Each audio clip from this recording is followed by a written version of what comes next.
Welcome to Rustbuster's Installation Guide. For Chevy and GMC's 1994 to 2004 S10 and Sonoma. Before you begin, if you're uncomfortable performing any of the processes listed in this guide, then we strongly suggest you seek the work of a professional. Ensure you have all the tools and utilities listed and that you are following all of the manufacturer's safety precautions during use. Step 1. Disconnect your vehicle's battery. Inspect for potential fire hazards such as leaking fuel lines and engine components. Repair or remove these before starting. Finally, clear the work area of any safety hazard. Step 2. Uninstall and lift both your truck's cab and bed. Uninstall the rear leaf spring and move it out of the way. Step 3. Cut off the rivet heads holding the leaf spring mount.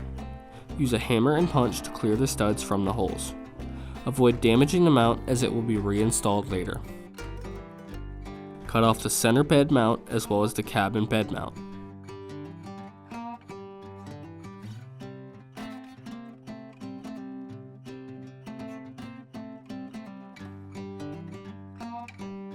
Step 4. Remove any frame rot, rust, or debris from the work area.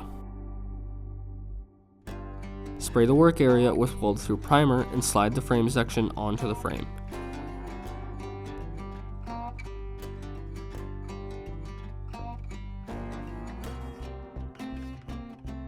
C-clamp the part in place. Following proper welding procedure, tack weld the part to the frame prior to welding all edges fully. Step 5. Bolt a leaf spring mount back onto the frame using the included hardware. Then install your replacement center bed mount and cabin bed mount. The center bed mount and cabin bed mount will need to be welded on.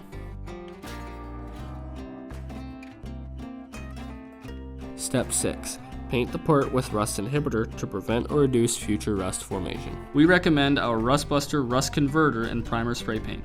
Finally, reinstall the leaf spring, then lower and reinstall both the cab and bed. Now, get back out on the road.